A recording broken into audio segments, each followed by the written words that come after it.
Hello, this is Paul, the Oaken Knight, and as I sit here in the evening of December 21st, we have managed to get our home all set for Christmas. We're going to have a reenactment of the Chevy Chase Christmas vacation movie here in a couple days. We're going to have the relations all showing up, and we have put up not one, not two, not three, but 4 Christmas trees scattered throughout the house. So maybe that explains why I haven't put out a video since Thanksgiving, is that we've been busy doing all the stuff that, people do before Christmas getting ready. It's a lot of work. But I want to try to sneak out a video for everybody before Christmas just to get one out there. I see my subscriber count is now over 400, so if you're one of those 400, I thank you so much for your kind attention, and hopefully maybe motivate some more of you to hit the subscriber button. What I want to do today is just simply to have a talk session on a topic that is not a game review, but it is game related, and that would be the use of Kickstarter.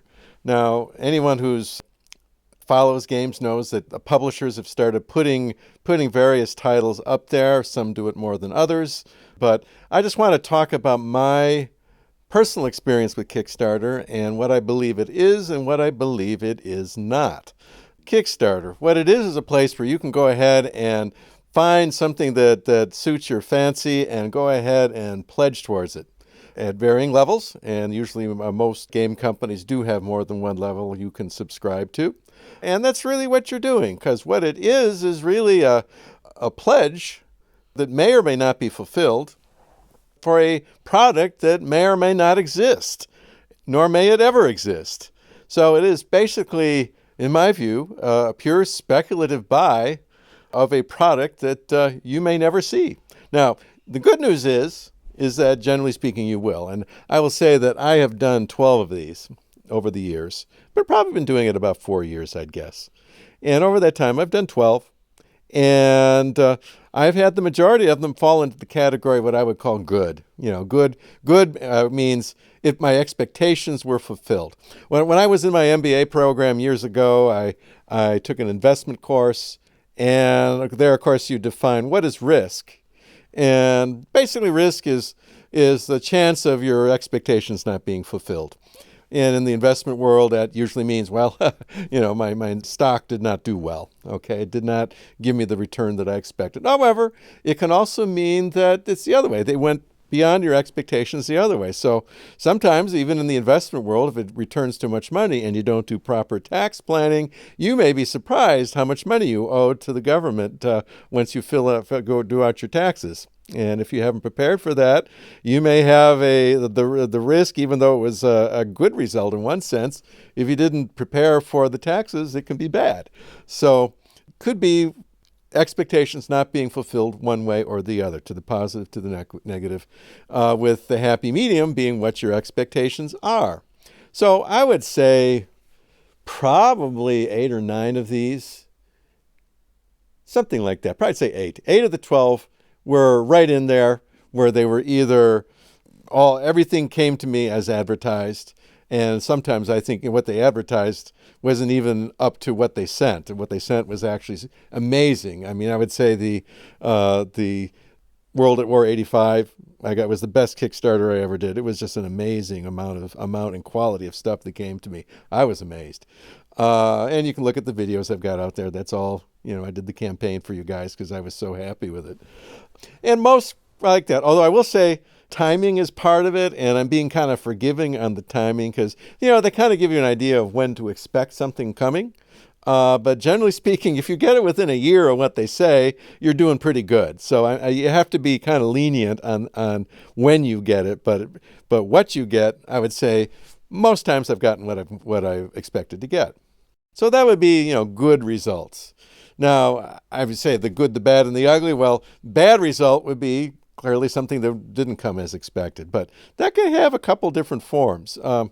So, for example, one item that came not as expected is I put in the Kickstarter, and then 6, 9, 12 months later, I had the package come, and I loved it.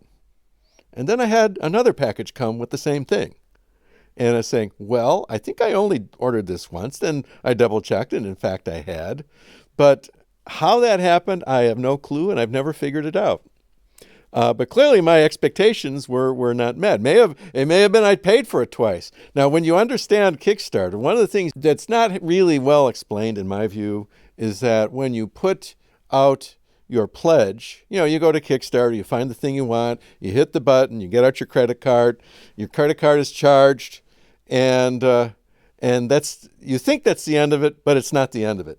Okay, because that just kind of gets the money to the company. But from what I understand from interacting with these guys a little bit, that doesn't necessarily get you you really locked into the system. Usually at some time period after you'd put the pledge out there, generally within 2 or 3 months, maybe a little faster than that even, you are told that you need to get onto something like BackerKit. Now, what is BackerKit? I'm not exactly sure what BackerKit is, but you go in there, you give your order information or what the thing you pledged on, and you see what you did, and you kind of confirm it, and you can make changes to what you pledged. So if you wanted to get some of the extras that they put out there that maybe you didn't sign up for initially, you can go ahead and do that. And I have been told by at least one of the companies that they don't even know who you are until you do the BackerKit. Which is really strange. I mean, here's my world, okay? I go ahead and I go onto Kickstarter or whatever website it is, and I give my name and my address and all my information, and everything is correct, and I give my credit card, and they take my money, and in my world, I'm done once I've done that. I've fulfilled my responsibilities.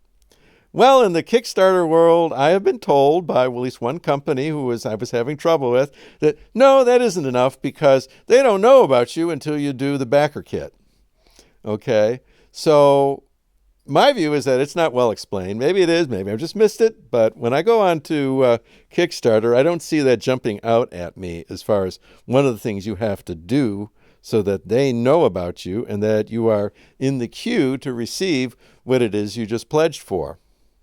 So given all that, I can only assume with this one subscription that I put out for, this one pledge that I put out for, that something happened in that BackerKit that made them think that I should have gotten 2 of them, or they made a back office mistake and just sent me 2 of them. They were all separate. They were separately shipped, completely independent boxes. They were not combined, and they came at different times.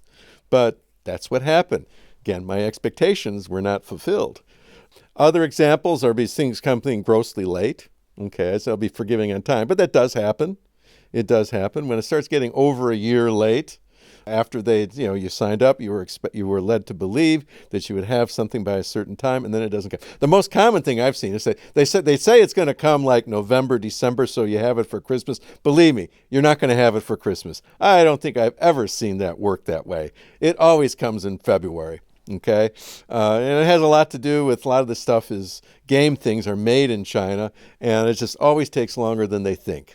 And that's just one of the things you have to expect with Kickstarter is don't try to time it for a holiday because you're likely to be disappointed.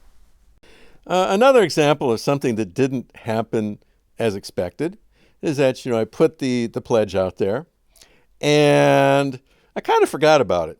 Okay. Now, the drill generally is that you're going to receive at least one and generally more emails telling you need to log into BackerKit or whatever it is to go ahead and complete the process. Now, in this case, that never happened, and I cannot find any evidence that I ever got anything. Okay. So I went and it was probably... maybe 6 months later, I contacted the company. You can go on to Kickstarter and you can get contact information, shoot off an email. So I did that. And I was told that, you're going to be in wave 2, and that's going to come like September of 2000. All right. This was back in like December, 2020, living in the past. It's going to come to September 2020. I said, oh, okay. This was, 2019 towards the end of the year. Around Christmas, guess what? It didn't come. So the time comes and goes, and now I'm into October 2020, and I send another note, and I must have gone to a different person because what I got back is say, I need your BackerKit ID. And I go, huh? I don't know what that is, but I can give you all my information on the Kickstarter, and the number they assigned me for the pledge and all that stuff. And they said, oh no, that doesn't help us. I can't figure out who you are from that. If you don't have the backer kit, basically you're out of luck. Well, again, as I explained, my world is that I go ahead and I give you my name, address, phone number, credit card number, all the stuff. It's all correct. It's all good. You got the money. I should be done at that point. Okay. And it's now incumbent on the company to produce what they said they were going to produce, of a similar nature of what they advertised within a reasonable amount of time. So I'm not expecting that, because you didn't eat the magic cookie, that we don't know who you are, and then it's just too bad for you.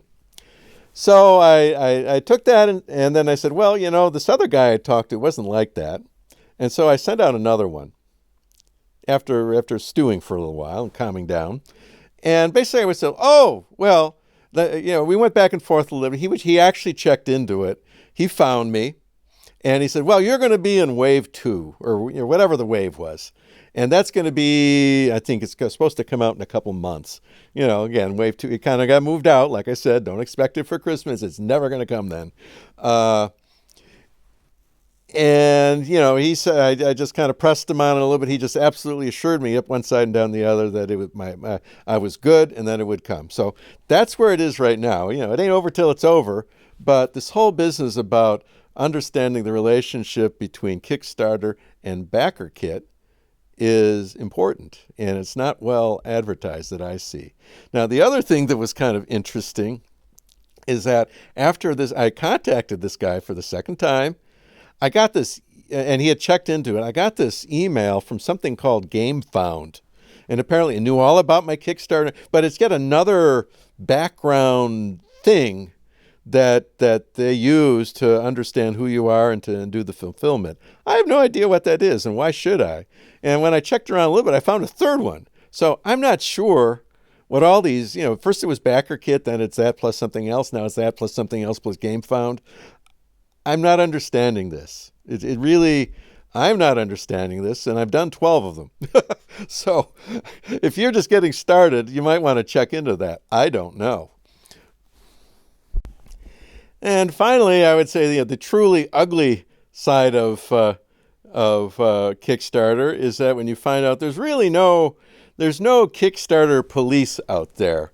It is absolutely not like Amazon, where you put in an order and you may be dealing with a third-party seller, but you have this neutral-ish party anyway called Amazon kind of adjudicating any problems that you have, and pretty much putting their thumb down on the buyer's side as far as resolving issues and problems. And you can say the same thing about eBay. You do a purchase on eBay, you give your credit card, you put they've got your money, and if things don't happen as advertised, eBay will step in, and generally speaking, what I found, they do their best to make it right. And even like with Amazon, I've even had them, if it's a low price item, I bought some enamel paint, small jar, kind of hobby paint, and it was not really the color that was advertised. It was supposed to be a gold color, and it was kind of more of a brassy, coppery color. And I said, I want to return this because it's not the color that it really showed in the picture. And Amazon comes back and says, okay, that's fine. Tell you what, you can just keep it. They reversed the charge, and I got to keep the product too. If it's apparently with Amazon, if it's a small ticket item, they're just going to say keep it and give you your money back because it's not worth them processing it. So you have these third parties out there with Amazon and eBay that are generally going to put their thumb down on your side as the buyer. Okay, that is absolutely not the case that I've seen with Kickstarter. There is no Kickstarter police. It is basically you have a product producer who is saying, well, if we get this money up front, they will produce this thing, and then we will ship it out to people who have pledged towards it. But there's really no guarantee that will ever happen, or if it happens, is it going to be anywhere near on time? And if it does come, is it going to be anything like what the the photographs and the representation were to you up front when you pledged the money. Now, the truly bad case that actually did happen to me was a portable gaming table. Okay, it was kind of a cool thing. There was an early bird special, and I said, "What the heck? I think I could have use for this thing." I went ahead and pledged the absolute minimum that I could, which in my case it was under $400. It was like $300 and some odd dollars. With shipping, it was kind of in the high 300s. Okay. And they had this projected date of about 9 months out, if I recall, that it would be being shipped shortly before Christmas. Well, that date came and went. The company every once in a while would share some messages with you. You can get messages from the maker while it's being made. You generally do. They say, well, it's the way it goes. Fine, no problem. And then another year goes by, and basically people start sending inquiries, and basically the response was, well, it's coming. They showed pictures of parts of the thing being assembled. They claimed it was the second batch of things that they had put out there. They claimed this was their second Kickstarter, and that they had successfully fulfilled the first one, which from the mail I was seeing out there, people chatting, may or may not have been the case. That I don't know if that was. I got the feeling they shipped some things, but didn't necessarily ship everything in that first round. But they surely made it sound like they had when they put out the second one, which is the one I bought into. So after the second Christmas comes and gone, the mail that's out there, the chatting that's out there on the Kickstarter site starts getting kind of nasty. I think what triggered it is that the company sent out this offer for more add-ons for the table, and this is like when the thing is like 2 years late. That did not go over very well. I mean, people are saying, just give me the table, you can keep all the other stuff. I went in for the minimum. There are guys out there who were over $1,500 plus, put real money into this thing. Well, to a certain point, the company stopped talking to people. It just kind of it went stone cold silent. Then people started talking to each other on the Kickstarter, and you start hearing talk about the Attorney General's office for the state involved, and how they were contacting the Attorney General's office, how they were trying to basically get the state to step in to try to get somebody to make this right. I don't think the Attorney General's job is to get people their money back in these cases. The Attorney General's job is to put people in jail. Well, guess what? Nothing comes of that. So there were people out, me, some, but other people even more, substantial amounts of money in this thing. And it, the company folded, they went away, they took people's money, and they just flat disappeared. So I think one of the things you have to understand with Kickstarter is that can happen, and there really is no help for you. So I think everybody needs to, take themselves in the corner and say, self, how much money am I willing to put at risk here to get this thing that I would like to get? And everybody was going to come up with their own answer. I go in with the understanding that this may basically be a gift to these guys if they don't produce it, because there's nothing that's going to step in to make it right. So, all right. Well, that is my experience with Kickstarter. So I just wanted to throw this out here as a quick video for you guys, because it had been a while, and like I say, I'm getting ready for all Hades to break loose in my house when people show up in a couple days. But I wanted to put something out there for you, so that we can continue our dialogue. And I will be coming out with my next game video probably early January, something like that. I already know what I'm going to do, so we will get that in the can for you as we get past the holidays. So until then, guys, I just want to first thank you for all the subscriptions and the email conversations that we struck up. And I've made at least one new friend, and I've really enjoyed this whole thing working with Kickstarter. And we're going to continue on with some new games and new ideas next year. If you could, go ahead, and if you haven't already, hit the subscribe button and join the team, and we'll continue on. So until then, folks, I just want to wish every one of you a Merry Christmas, Happy New Year as we get ready for 2021. Thanks, everyone. Bye-bye.